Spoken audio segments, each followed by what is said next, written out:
Madrasah Tok Haji dibina di hadapan rumahnya sahaja. Ramai penuntut-penuntut yang datang belajar di situ. Ada yang dari Johor, ada yang datang dari Pahang, ada yang dari Selangor dan ada juga yang datang dari Negeri Sembilan. Saya ikut semua belajar di Madrasah Tok Haji kerana ayah saya lebih suka saya memulakan pelajaran di pondok. Itu pun dihantar pada sebelah petang sahaja kerana paginya ayah mahu saya belajar di sekolah Melayu atau sekarang ini yang dipanggil sebagai sekolah rendah. Kegiatan saya masa di Madrasah Tok Haji ini memang cergas. Saya pernah memenangi pertandingan syarahan seluruh daerah bagi murid-murid sekolah agama termasuk sekolah pondok. Ustaz Nur yang membimbing saya hingga menjadi johan syarahan itu sangatlah gembira. Tetapi, apa yang hendak saya ceritakan di sini bukanlah pengalaman ketika saya mengaji di madrasah. Saya tertarik dengan beberapa cerita Tok Haji mengenai kisah masa remajanya ketika di Sumatera lagi. Seperti yang telah saya jelaskan, Tok Haji adalah berasal dari Sumatera, kemudian merantau ke Tanah Melayu ketika umurnya sudah meningkat 20-an. Sebelum datang ke kampung di daerah saya dan bernikah dengan nenek saya iaitu emak ayah saya. Tok Haji sudah menikah di Semenyih, Selangor. Dia juga menikah di Singapura dan di Kota Tinggi, Johor. Apa yang Tok Haji ceritakan ialah pengalamannya semasa di Sumatera dari arwah ayahnya. Ketika ini seorang pelajar bertanya kepada ayah Tok Haji mengenai tingkah laku seorang yang nazak. Sama ada mereka yang tersenyum itu sudah ternampak ganjaran baik dari Allah. Ayah Tok Haji menerangkan, belum tentu orang yang nazak itu tersenyum kerana ternampak ganjaran dari Allah. Hanya Allah SWT sahaja yang maha mengetahui. Boleh jadi orang yang tersenyum tatkala nazak itu sedang mendengar janji-janji iblis yang menunggu peluang.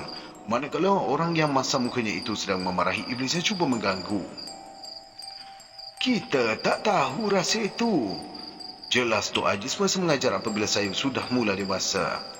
Tok Haji juga menceritakan tentang seorang yang terkenal sebagai ahli agama di Sumatera yang mempunyai madrasahnya sendiri. Dia juga digelar orang ulama sebagai ulama di kampung tersebut. Ulama ini mempunyai seorang anak yang mempunyai kelulusan dari Mesir. Suatu hari ulama itu pun meninggal dunia. Selang beberapa hari selepas kematiannya, orang-orang kampung menjadi terkejut apabila melihat seekor harimau sedang berwirid di atas masjid. Apabila dipandang dari belakang, rupanya seakan-akan ulama yang baru meninggal dunia itu.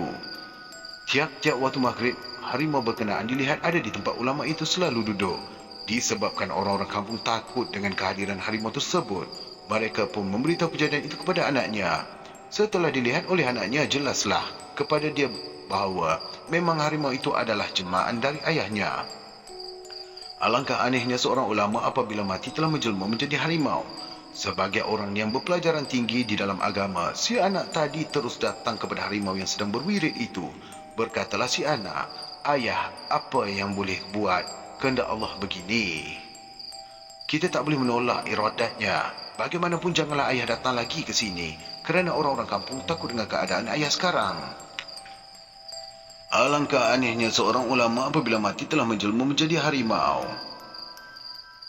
Mendengarkan kata-kata si anak itu, maka harimau itu pun menangis. Air matanya mengalir dari pelupuk mata. Dia hanya mengangguk-angguk seolah-olah faham akan kata-kata manusia. Kemudian dia dipimpin oleh anak turun dari masjid lalu dibawa balik ke kuburnya. Dia gaib sebaik saja sampai di atas kuburan. Rahsia demikian pun hanya Allah sahaja yang maha mengetahui. Tok Haji menerangkan. Memang seronok mendengar Tok Haji bercerita mengenai pengalamannya semasa menerangkan sesuatu kejadian yang dianggap aneh oleh orang-orang. Kerana bagi Tok Haji tidak ada satu kejadian pun di muka bumi ini yang aneh, disebabkan semua itu adalah di dalam kudrat dan iradat Allah belaka. Dalam masa Tok Haji bercerita mengenai pengalamannya inilah, Dolah Moyok datang termengah-mengah mencari Tok Haji. Tergagap-gagap Dolah Moyok apabila ditanya mengapa dia tercungap-cungap macam dikejar anjing gila. Lama Dolah Moyok menjadi ayam berak kapur, barulah dia dapat bertenang. "Mengapa kau ni? Ada apa halnya?" Tok Haji geli hati dengan kelakuan Dolah Moyok yang termengah-mengah berlari mendapatkan dia di madrasah. "Mak, dia minta Pak Haji datang ke rumah." Jelas Dolah Moyok yang masih lagi tercungap-cungap menahan mengah. "Apa halnya?" Tok Haji mendesak. "Dia suruh Pak Haji datang aja." Beritahu Dolah Moyok tidak ketahuan. Disebabkan Dolah Moyok tidak dapat menerangkan, maka Tok Haji tidaklah bertanya lebih lanjut. Sebaliknya, dia tersengih-sengih geli hati melihatkan telatah Dolah Moyok. Kau balik dulu, nanti Pak Haji datang, kata Tok Haji. Dolah Moyok terus balik. Dia tidak peduli sama ada Tok Haji datang ataupun tidak. Dia pun tidak mahu menunggu Tok Haji. Tetapi Tok Haji tahu Dolah Moyok itu bodoh-bodoh alang. Salahnya, Mak Munah sendiri yang mengharapkan anaknya itu. Sudah tahu Dolah Moyok bodoh-bodoh alang, mengapa diserahkan pada dia untuk membuat urusan? Bagaimana kalau Tok Haji menyangka urusan itu tidak penting dan dia sengaja lambat datang? Puas memikirkan mengapa Dolah Moyok datang tergesa-gesa, barulah Tok Haji mengambil keputusan mahu melihat segala masalah yang dihadapi oleh Mak Munah. Kalau tidak perkara mustahak, tentulah Mak Munah tidak tergesa-gesa menyuruh Dolah Moyok menjemput. Bagaimanapun Tok Haji mengajak nenek untuk pergi bersama. Ketika Tok Haji sampai di rumah Mak Munah, keadaan di dalam rumah itu muram. Mak Munah menangis teresak-esak. Dolah Moyok duduk di sudut serambi terkebil-kebil mata. 2-3 orang jiran sudah pun sampai terlebih dahulu dari Tok Haji. Melihat keadaan itu, Tok Haji menjadi bingung. Mengapa ni? Tanya Tok Haji memerhatikan Mak Munah. Abang Haji dah lambat. Mak Munah mengogol hiba. Mengapa? Ulangi lagi Tok Haji. Masuklah ke dalam, katanya dengan tidak menerangkan apa-apa. Tok Haji tidak membantah. Dia terus masuk ke dalam mahu memastikan apakah yang menyebabkan Mak Munah muram. Apabila dia masuk ke dalam, dilihatnya anak gadis Mak Munah terlentang tidak bergerak. Darah mengalir di mulut gadis itu. Nafasnya juga tidak berombak-ombak lagi seperti sewaktu Dolah Moyok bekerja mendapatkan Tok Haji. Milah Abang Haji, milah. Jelas Mak Munah tersedu-sedu. Milah dah tak ada. Dia dah tak ada. Dia masih mengonggoi menahan kesedihannya menimpa ke atas anak gadisnya itu. Milah baru saja berumur 16 tahun. Orangnya memang cantik. Sebab itu di kampung dia dikenali sebagai Milah Cantik. Kerana kecantikan Milah, ramai pemuda-pemuda yang terpikat kepadanya. Tetapi bukanlah senang mahu memikat Milah. Milah masih boleh mengawal dirinya dari digoda. Apalagi dia mendapat didikan agama dari Madrasah Tok Haji. Bagaimanapun, hanya beberapa bulan sebelum malapetaka menimpa diri Milah Cantik, dia didapati mengandung 6 bulan. Setelah perutnya membesar, barulah berita dia mengandung itu pecah. Mak Munah sudah pun menemui Tok Haji meminta doanya supaya kandungan itu digugurkan. Tetapi Tok Haji enggan. Tok Haji nasihatkan supaya biarkan saja Milah Cantik lahirkan bayi di dalam kandungan itu sampai selamat. Manakala Milah Cantik pula tidak mahu memberitahu siapakah yang melakukan sehingga dia mengandung. Kalau kita buang, sama juga macam membunuh. Jelas Tok Haji kepada Mak Munah. Apa nak dimalukan kepada manusia, sedangkan kepada Allah tidak malu ketika melakukannya. Tok Haji menasihatkan Mak Munah supaya bersabar. Tetapi Mak Munah tidak dapat menahan sabar. Dia mahu menghalau saja Milah Cantik dari rumah kerana memberi malu kepada keluarga. Marah sangat dia dengan perbuatan anak gadisnya itu. Sia-sia dia menyuruh belajar agama di Madrasah Tok Haji. Sia-sia pelajaran agama yang dididik oleh Tok Haji selama ini hingga sanggup mencemarkan nama baik keluarga dan kampung halaman sendiri. Jangan bertindak terburu-buru, kata Tok Haji lagi mengingatkan Mak Munah. Boleh jadi bukan salah Minah. Boleh jadi dia diperkosa orang. Sebab itu dia malu untuk menerangkan siapa yang melakukannya. Dia menyabarkan Mak Munah yang sudah mulai hilang punca akibat malapetaka menimpa keluarganya itu. Tidak pula disangka oleh Tok Haji tindakan Milah selanjutnya sampai demikian. Baru beberapa hari sebelum itu Tok Haji menasihatkan Milah Cantik supaya bersabar. Tok Haji sendiri meminta Milah Cantik menerangkan siapakah lelaki yang telah melakukan perbuatan terkutuk itu. Milah Cantik menceritakan kepada Tok Haji dengan linangan air mata. Segala rahsianya dicurahkan kepada Tok Haji. Atas sebab-sebab inilah Tok Haji meminta dia bersabar kerana pada pendapat Tok Haji, kesalahan itu tidak seharusnya dibebankan kepada Milah Cantik. Sayangnya, Milah Cantik tidak dapat juga menerima nasihat Tok Haji. Dia membunuh diri dengan meminum racun tikus yang digunakan oleh Mak Munah untuk meracun tikus di sawah. Kalau saya cepat sampai pun, mungkin Milah tak dapat selamatkan Munah. Tok Haji menasihatkan Mak Munah supaya bertenang. Ajalnya sudah ditentukan demikian. Siapa pun tak dapat menyelamatkan. Keluh Tok Haji lalu menutup mayat Milah Cantik. Bila mengenangkan cerita Mila cantik, terasa juga sebabnya dada Tok Haji. Tidak disangkanya gadis secantik Mila itu sanggup meminum rancu tikus hanya disebabkan mengandung. Tetapi Tok Haji sudah menasihatkannya supaya bersabar. Sayangnya Mila cantik tidak dapat menahan kesabaran. Sebagai gadis cantik, Mila cantik selalu diusik oleh pemuda-pemuda yang ingin memikatnya. Kadangkala usikan itu sampai menyakitkan hati pula. Akibat dari usikannya sudah melampaui batas itu, sekali-sekala Mila cantik terpaksa juga mengeluarkan kata-kata yang kesat. Inilah yang terjadi dengan seorang duda yang bernama Lajak Jongang apabila mengusik Mila cantik. Kalau mahu dikira tua si Lajak Jongang, tidaklah tua sangat, baru berumur kira-kira 38 tahun. Tetapi tidaklah patut dia cuba memikat gadis yang baru berumur 16 tahun seperti Mila cantik. Dia bercerai dengan isterinya disebabkan Lajak Jongang suka main dontruk untuk berjudi. Kadangkala semalaman tidak balik ke rumah. Setelah bercerai, Lajak Jongang jadi yang tidak menentu. Pantang nampak dahi licin, dia akan cuba untuk memikat. Mahu dikira tampan, tidaklah tampan Lajak Jongang ini. Kulitnya putih kuning, tetapi bertubuh kurus ceding. Giginya jongang sedikit dan mukanya banyak ditumbuhi jerawat. "Hai Mila," tegur si Lajak Jongang apabila Mila cantik singgah membeli biskut di kedai Mamak Kadir. "Orang cantik bertambah cantik bila pakai baju kurung merah jambu," katanya mengusik. Mila cantik tidak menyahut. Dia mengerling masam, menyapa sangat dia dengan Lajak Jongang. Tidak sedar diri sudah beranak 5, cuba nak memikat gadis seperti dia. Bukan sekali dua Lajak Jongang bersikap demikian. Sudah selalu sangat dia mengusik apabila bertemu dengan Mila cantik. "Janganlah marah. Takkan tak boleh nak bergurau sedikit?" usik si Lajak Jongang lagi. 2-3 orang pemuda ada tercongok di bangku panjang kedai Mamak Kadir itu sedang menunggu kawan-kawan lain mahu bermain teruk. Tertawa berdekah-dekah mengejek Lajak Jongang yang cuba memikat Mila cantik. "Anak orang jangan diusiklah Abang Lajak," kata seorang pemuda. "Nanti kena ludah baru padan jadi ubat jerawat." Ujarnya macam mahu menyakitkan hati Lajak Jongang. Marah juga Lajak Jongang bila diungkit pasal mukanya yang penuh jerawat itu. Mahu sahaja dipeluknya Mila cantik di situ untuk membuktikan pada anak muda itu bahawa dia masih boleh memikat gadis cantik seperti Mila cantik. "Kalau aku nikah dengan Mila, baru padan muka korang," sahutnya kesal kerana diejek. "Bagi canlah dekat orang muda ni Abang Lajak." Anak-anak muda yang bertenggung di bangku panjang terus mengejeknya.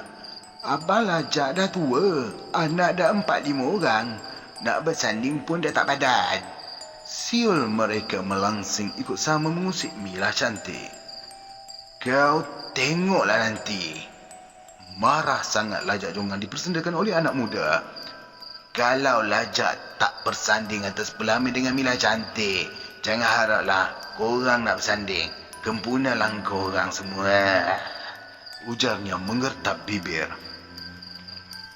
Anak-anak muda terus ketawa mengejek. Masakan Mila cantik boleh terpikat dengan Lajak Jongang, kaki main teruk pakau.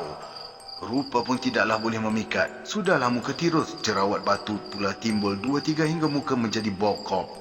Lainlah seperti P. Ramlee, bintang filem terkemuka ketika itu. Walaupun badannya kurus ceding, muka bokok berjerawat, P. Ramlee boleh menyanyi, berlakon dan terkenal. Siapa yang tidak tergila-gilakan bintang filem masa itu? Tetapi Lajak Jongang adalah orang kampung yang menarik getah. Asyik pula menghabiskan masa di belakang kedai kopi Mamak Kadir bermain teruk pakau. Ada isteri pun lari meninggalkan dia. Macam mana pula keinginan untuk memikat Mila cantik, gadis comel baru berumur 16 tahun itu. "Jangan pungguk rindukan bulan ya Abang Lajak." Ketawa budak-budak semakin meninggi. Terasa pada Lajak Jongang dia benar-benar dipandang seperti lelaki tidak berharga di sisi wanita. Mentang-mentanglah isterinya lari menuntut cerai, tidak berarti dia tidak dihargai oleh isterinya. Malu benar-benar dihina oleh anak muda itu di hadapan Mila cantik. Dia terus merapati Mila cantik tersengih-sengih. "Mila," dia tersenyum menegur Mila cantik. "Sudah. Bentak Mila cantik mencapai biskut yang dibelinya dari kedai Mamat Kadir. Tak padan dah tua nak jadi ulat bulu. Kalau miang sangat, mengapa biarkan Kak Dah lari dari rumah? Kata Mila cantik marah. Tersinggung sangat dia dengan sikap Lajak Jonggang yang tidak sedarkan diri itu.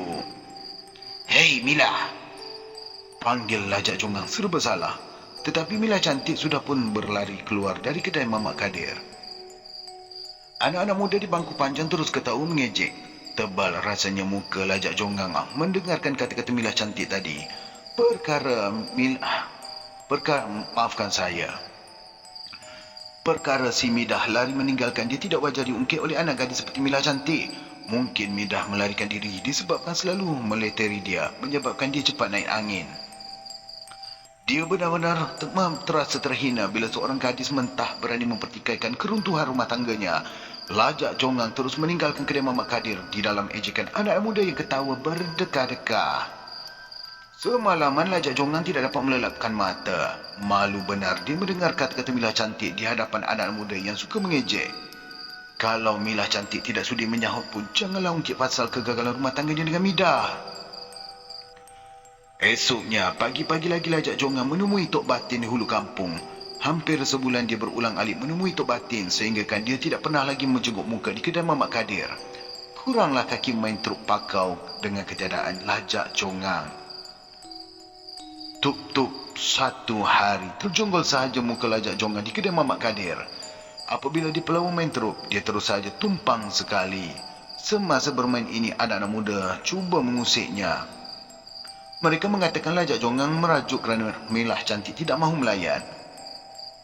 Merajuk? Siapa nak pujuk abang Lajak? Johar menyinggung bahunya sambil tersengih-sengih. Takkan Mila cantik nak datang pujuk? Celah Sileman pula. Mereka ketawa terkekek-kekek untuk menyakitkan hati Lajak Jonggang. Tetapi Lajak Jonggang tidak marah. Dia hanya tersenyum sahaja, walaupun mukanya merah padam menahan kemarahan. Nanti Abang Lajak gigi jari. Cepat-cepat Kahar menyampuk. Milah cantik selalu jeleng-jeleng Johar nampaknya sekarang ni. Ujarnya disambut ketawa berderai. Dalam masa mereka mengusik-usik Lajak Jonggang itu, Mila cantik datang ke kedai Mamat Kadir. Apabila mereka tahu Mila cantik datang, cepat-cepat Johar menguis bahu Lajak Jonggang.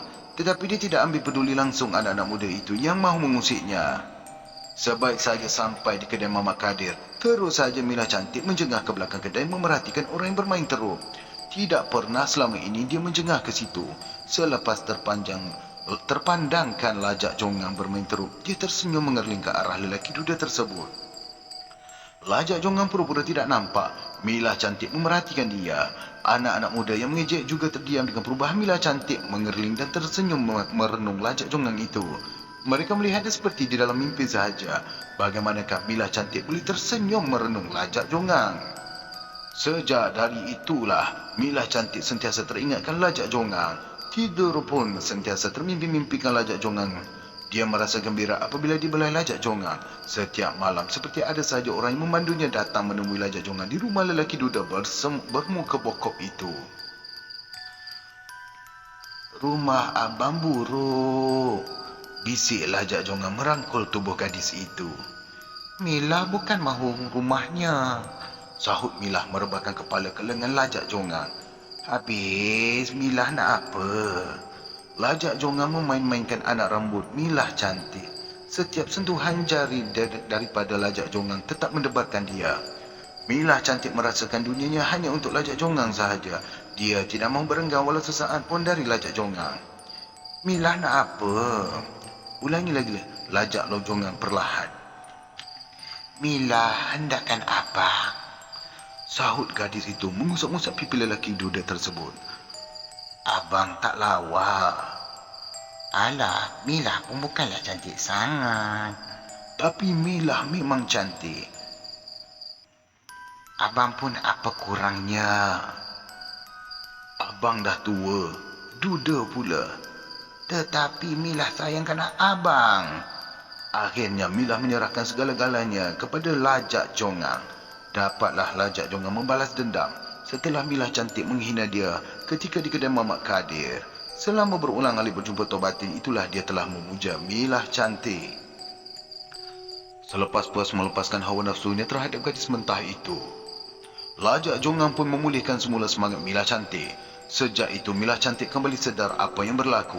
Dia bagaikan mahu menjerit bila menyedari bahawa kehormatannya sudah dinodai oleh lelaki yang dibencinya selama ini. Apabila dia menyedari dirinya mengandung, Milah Cantik sengaja mendiamkan diri. Dia bimbang kalau dia menerangkan kedudukan sebenarnya, tentu lamanya memaksa dia untuk menikah dengan Lajak Jongang. Sedangkan hatinya tidak terbuka pun mahu menerima Lajak Jongang. Hinggalah saat Milah Cantik menutup mata dengan meminum racun tikus, tiada siapa yang mengetahui rahsianya, kecuali Tok Haji satu-satunya yang mengetahui tentang Lajak Jongang. Tok Haji jugalah yang tahu tentang perbuatan Lajak Jongang memuja semangat Milah Cantik supaya menyerahkan diri kepadanya. Ketika hayatnya, Milah Cantik disuruh oleh Tok Haji melakukan solat sunat tahajud setiap malam supaya dirinya dilindungi daripada sebarang bencana malu. Biarlah masyarakat dapat menerima hakikat sebenarnya bahawa dirinya telah diperalatkan oleh syaitan yang bertopik ke manusia.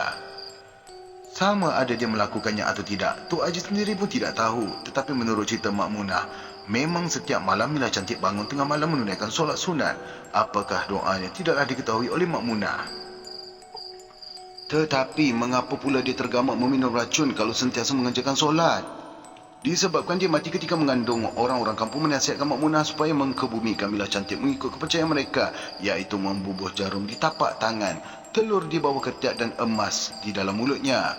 Kononnya kalau tidak dilakukan begitu, dia akan bertukar menjadi langsuya. Walaupun Tok Haji tidak bersetuju dengan kepercayaan tersebut, tetapi dia tidaklah membantah. Dia tidak mahu masyarakat akan membuat anggapan buruk pula kalau ditegur kepercayaan mereka. Akibatnya boleh mendatangkan perpecahan di kalangan masyarakat apabila berbantah-bantah. Dalam masa orang ramai sedang membuat persiapan untuk memandikannya, tiba-tiba suasana menjadi gempar bila Lajak Jongang datang menangis-nangis menyembah kaki Mak Munah. Dia mengaku di hadapan Mak Munah melakukan perbuatan terkutuk itu menyebabkan Milah Cantik mengandung.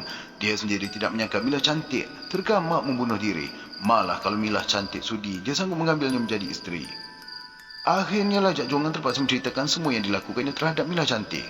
Orang-orang kampung mendengar pengakuan itu dengan rasa benci, kerana selama ini mereka menuduh tentulah kalau tidak bertepuk sebelah tangan emas akan berbunyi. Dengan pengakuan Lajak Jongang itu, barulah mereka sedari bahawa Milah Cantik hanya teraniaya selama ini. Serentak dengan itu, Mak Munah sudah mencapai parang mahu menerkam Lajak Jongang. Terpaksalah orang ramai mententeramkan keadaan. Yang mati dah tentulah mati. Ketua kampung mengingatkan Mak Munah. Jangan yang hidup pula, tak ada beban batu digalas. Cukuplah Munah, jangan ikutkan sangat perasaan kau. Nasihat ketua kampung. Binatang ni salah. Binatang ni salah. Mak Munah menangis teresak-esak sambil meronta mahu melepaskan diri dari pegangan orang ramai.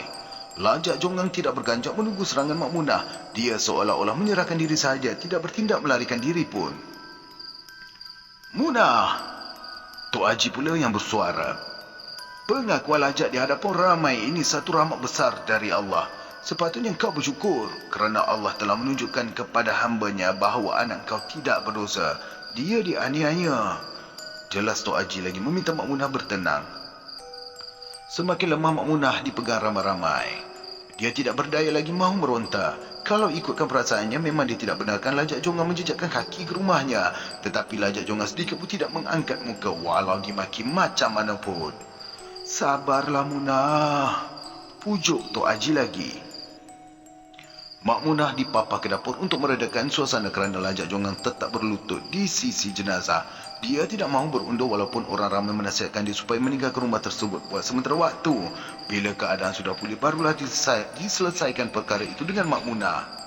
Ketika jenazah hendak dimandikan, orang kampung menjadi bingung kerana mereka tidak terangkat jenazah untuk ditatangkan ke tempat dimandikan. Hinggakan 7-8 orang lelaki mencuba mengangkatnya, namun jenazah tidak bergerak sedikit pun. Puas mencubanya, maka mereka pun mengadukan hal itu kepada ketua kampung. Macam mana Pak Haji?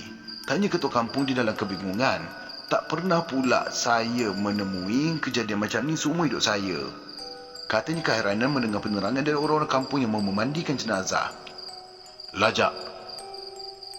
Tok Haji memanggil Lajak Jongang. Boleh jadi dia meminta pertolongan kau. Ujarnya menyuruh Lajak Jongang mengangkat jenazah itu ke tempat hendak dimandikan. Mudah saja Lajak Jongang menatang jenazah itu seorang diri. Hairan juga orang ramai yang mengangkat mula-mula tadi, kerana mereka telah mencubanya beramai-ramai namun tidak berjaya. Bagaimana dengan Lajak Jongang? Hanya seorang diri saja mampu mengangkat jenazah tersebut. Mereka mula menuduh Lajak Jongang masih menggunakan ilmu tok batin sebab dia sendiri mahu mengangkat jenazah Mila cantik. Memang Lajak Jongang yang menyebabkan mayat menjadi berat.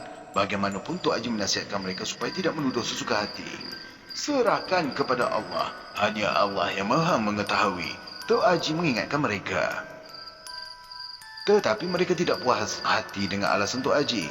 Saudara mara Mak Munah juga menyimpan dendam kepada Lajak Jongang. Kalau tidak mengenangkan Tok Haji dengan ketua kampung, memang mereka mahu menghalau Lajak Jongang dari situ. Kedatangan si Lajak Jongang semata-mata untuk menimbulkan keributan sahaja. Entah apa tangkal yang dipakainya, sebab itulah jenazah jadi berat. Rungut salah seorang dari mereka. Tok Haji tidak peduli sangat dengan rungutan demikian. Dia hanya memberi nasihat. Kalau orang tidak mahu mendengar nasihatnya, dia tidak ambil peduli. Terpulanglah kepada mereka, mahu menerima ataupun tidak. Setelah selesai dimandikan dengan sempurna, maka dikapankanlah jenazah itu.